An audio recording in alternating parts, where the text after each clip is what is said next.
A few months ago, I picked up a copy of Fujifilm's X-H2s, the highest end aps-c camera that the company currently sells. Today, I'm going to talk about my first impressions using the camera, what's gone well, what's gone poorly, and why I am still very much on the lookout for that elusive, mythical, perfect camera.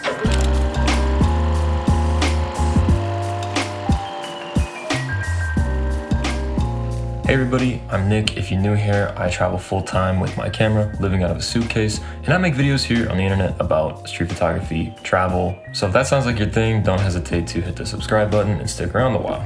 In past videos, I've had a lot to say about another very popular Fujifilm camera model, that'd be the T5. Not everything I've had to say about that camera has been positive, and despite taking plenty of great photos with it and it being my main hybrid photo and video camera for I think 2+ years, it was time for a switch. It was time for something new. My switch to the Fuji X-H2s was something that I thought a lot about, but not for the reasons that you might think. For me, the debate was not necessarily is the X-H2s the right camera for me, but more so is Fujifilm the right camera brand for me at all. I won't keep you in suspense. To my surprise, not a lot has changed. The X-H2s hasn't really stopped me from considering whether Fuji is the right brand for me. Unfortunately, now I'm maxed out. There's nowhere to go.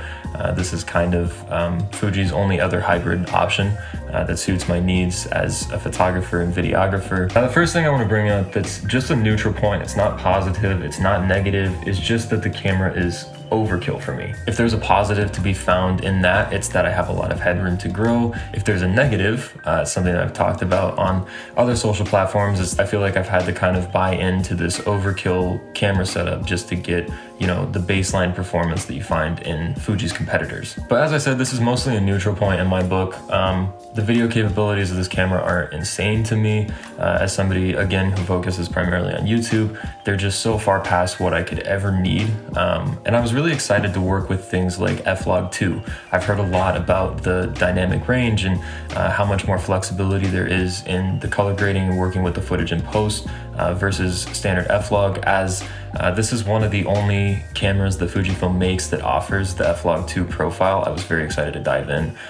It's been kind of another non-starter for me. I think that F-Log2 has a lot of strengths, but to be perfectly transparent with you, honestly, I prefer working with F-Log, so it's just made me even more certain, you know, I didn't really need this upgrade. I'm definitely not the type of power user, hardcore video shooter that's really going to like milk this camera for all it's worth, and I make videos here on YouTube, and in between just needing to move quickly and YouTube's compression, there's not a lot of point in you know, shooting with the highest possible settings here. And one other thing before I dive into just straight up positives and negatives, I just want to say that I was worried switching from the T5, a camera that I love from an ergonomic standpoint, the manual dials, the shutter speed, ISO, you know, having physical control on the top plate for each one of those different core camera settings. I was worried that this would feel too, you know, Sony-ish or digital or whatever. Maybe it's because I bought it specifically to be a hybrid camera and I wasn't expecting to like feel inspired by it in the same way that I do with like the Pro 3 or an X100V or the T5, but it's actually pleasantly surprised me. I haven't been as bothered by the ergonomics as I thought I would be. So let's dive into some positives, start on a positive note. So the first thing I'll mention is build quality. That's something I complained a little bit about on the T5. It's not a huge problem. Honestly, the weather sealing is much more important to me as long as that works. That's the main thing about build quality that I'm concerned with, but I will say that the X-H2s feels a lot more robust to me. Next, the CF Express card slot. I think that this is the future. I think that's where we're gonna head. I think that CF Express will be the baseline for most camera models in the near future. And once you've used a camera with a CF Express card slot, you'll understand why. It's so much faster, it's so much snappier. The readout speeds are incredible. And the best part is you don't need any kind of adapter because the other card slot is just a standard SD slot. So you're still using the same port on your MacBook or the same port on your adapter, but that CF Express card just stays in the camera all the time. And that acts as the main card while you're actually shooting, just giving you all of the advantages and the speed that it offers. Another thing I love about the 2S is the sensor resolution. You'll know that I'm not a fan of 40 megapixels. I never needed or wanted that much resolution, so it's really awesome to be back on a camera that shoots at 26 megapixels. I haven't noticed any huge benefit in low light performance or anything like that, but it's just nice to work with smaller files that aren't overkill for my needs. Obviously this camera is very video centric, so having fewer megapixels makes a lot of sense. And I love that the sensor just has exactly what I need and nothing more. Another thing, the stack sensor is awesome. Shooting video, I feel like there is no perceptible rolling shutter unless I'm really panning, you know, back and forth, left and right super fast, but the readout speeds are huge. That's a huge benefit to me when I'm shooting video. Everything looks super smooth, and if you're doing wildlife, sports, anytime that you're using high continuous shutter, you're gonna get better performance there and no viewfinder blackout, which is awesome too. Also, the IBIS is fantastic. It looks way smoother, way more natural than on the T5. The autofocus is much better. It's finally in a point where I can't complain about it. It's still behind the competition. I still think that Fuji has some catching up to do, but as long as it continues to improve from where it is in the 2S, I'm going to stop complaining about AF. And finally, one more positive that's pretty subjective to just me, but I'll mention quickly, is just that given how overkill and video-centric this camera is for my needs, it's sort of challenged and pushed me to focus more on my technical abilities in post color grading with video in general. So I feel like I'm growing as a photographer and as a videographer a little bit more, just given how inspiring this camera is to use in video mode.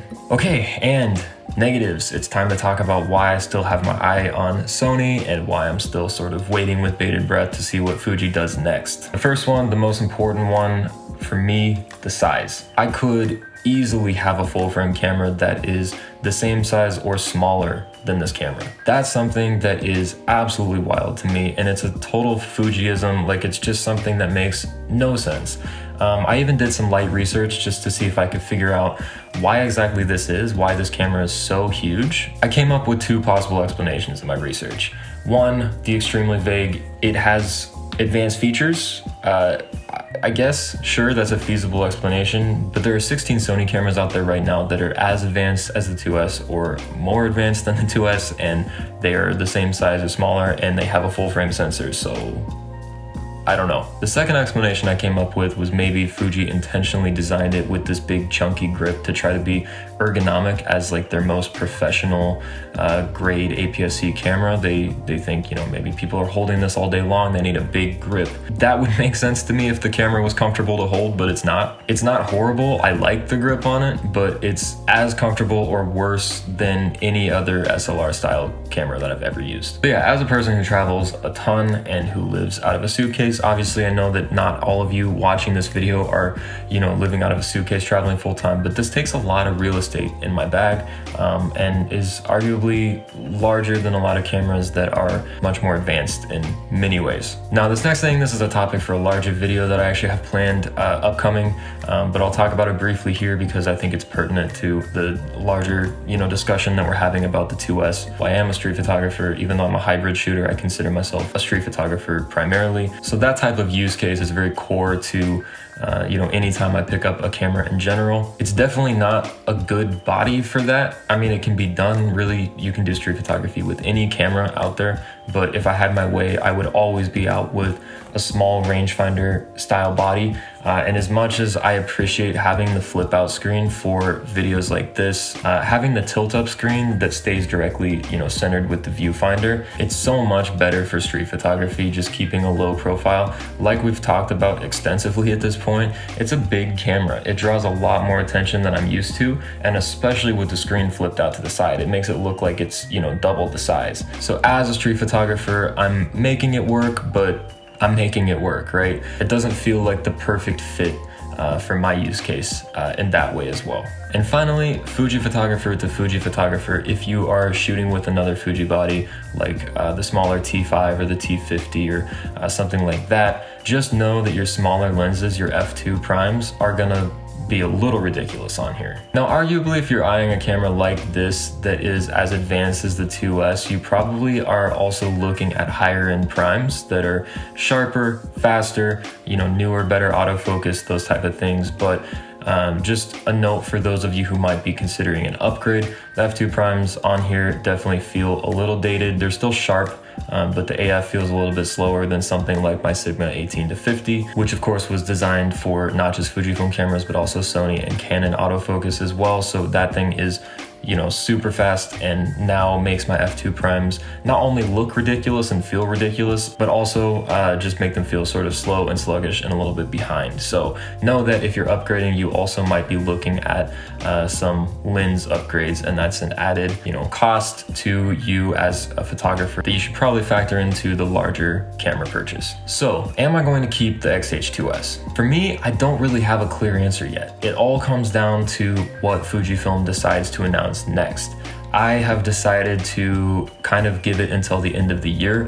Fujifilm is overdue to announce another T camera. There's a lot of speculation online about how far out that might be. So if there's some kind of Fujifilm hybrid body just around the corner that does a slightly better job of balancing my needs, I want to stick around for that. I don't want to jump ship right before Fuji potentially throws out the camera that is perfect for me. So I'm holding on a little bit longer. So I'm not going to list it on eBay tomorrow. I'm going to keep using it, see if it grows on me even more, see if I get used to the ergonomics and the size a little bit more over the next few months. The beauty of Fujifilm gear is that it holds its value very, very well. So if I do decide to sell this camera, which I bought used already, I'm likely only going to be out a couple $100s, which in my mind is kind of like I get to rent this camera for as long as I want to have it and test it and work with it for just a couple $100s. So in my mind, that's super worth it. So what do you think? Is the 2S the perfect aps-c hybrid camera? Is there something that they could have done that would make it better for you? Are you in the same boat as me, waiting to see what they announce next? Let me know in the comments. As this is a video about Fujifilm gear, I have no doubt that the comments are going to be a lively place. But yeah, let's talk. Leave me a note down below. Thanks again. Be sure to like, comment, subscribe. Help me out with the algorithm. Help me push this video out to more people. But with that, I will see you all very soon in the next one.